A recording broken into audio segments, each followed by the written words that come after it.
چون هوا سرده من تصمیم گرفتم که چیزی گرمی بپوشم. بهتون نشون میدم من اصلا چجوری لباس انتخاب میکنم. بدون پولیور بپوشیم.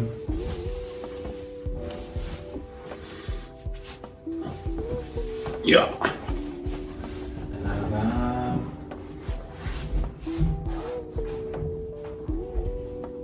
یه دونه اینجا ببینم چی داریم.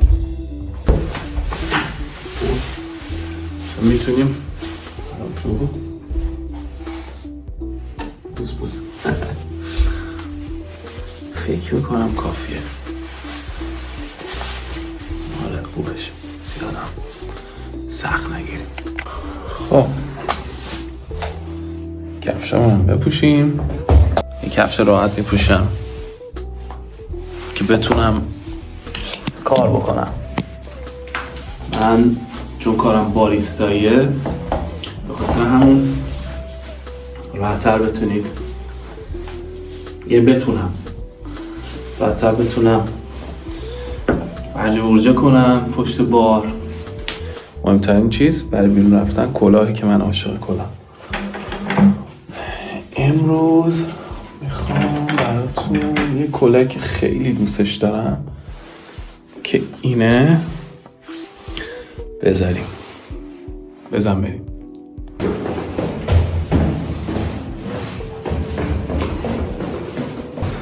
چه آفتابیه. واه خیلی هوا خوبه. آفتابو نگاه کنید. زن آدم عشق میکنه با این آفتاب. از اون جایی که حمل و نقل توی آلمان خیلی ارزونه، یعنی شما با اتوبوس و اینا بری هم زودتر میرسی، یعنی اصلا پول کنار خیلی زودتر میرسی. یعنی اگه من میخواستم با ماشین الان برم 10 دقیقه رو طول میکشید. عینکو بزنیم جیمز باند و 10 دقیقه رو طول میکشید.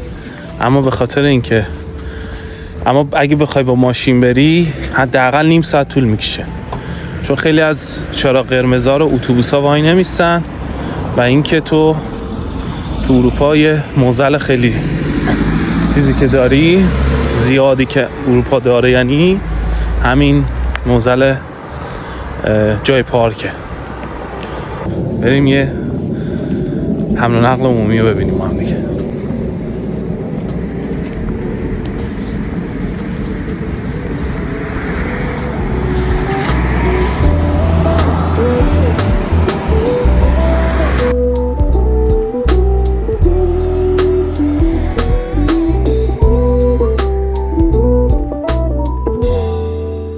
اینجا هم قیمت بنزین رو زده امروز.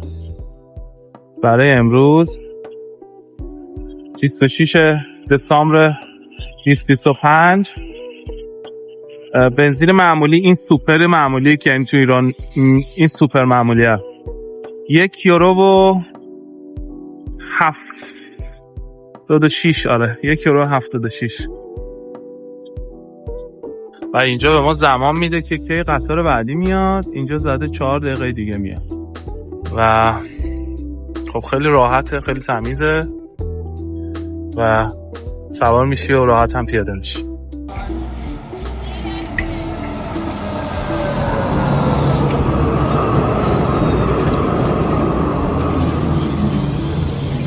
خیلی راحت اینجا رو شما میتونی بزنی، در قطار باز میشه، بری داخل.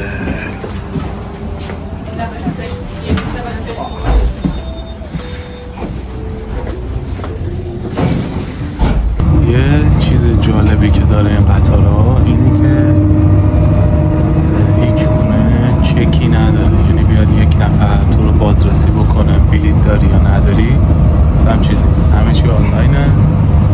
و اینکه مثلا که بلیط ندارن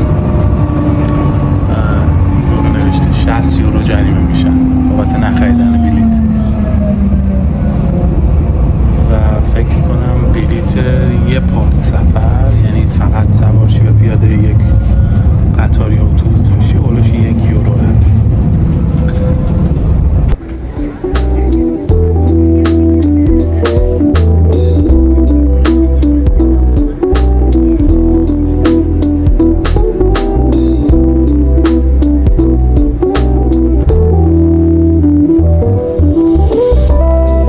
ما رسیدیم مرکز شهر.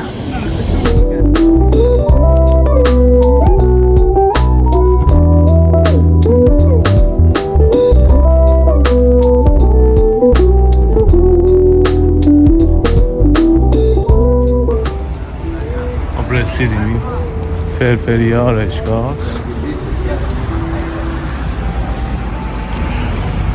بریم ببینیم چطوریه.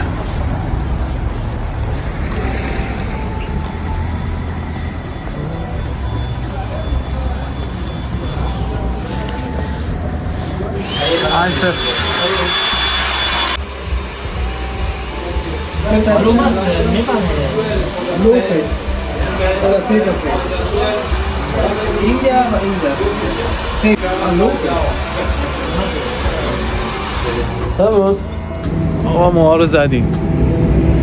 این شد نمونه کارش. ولی خوب زد، خیلی عالی. قیمتش هم شد 18 یورو. اینکه همین دیگه، پشت کار. و ممنون که تا اینجا دیدین. کلام بذارم تا یه ویدیوی دیگه. فعلا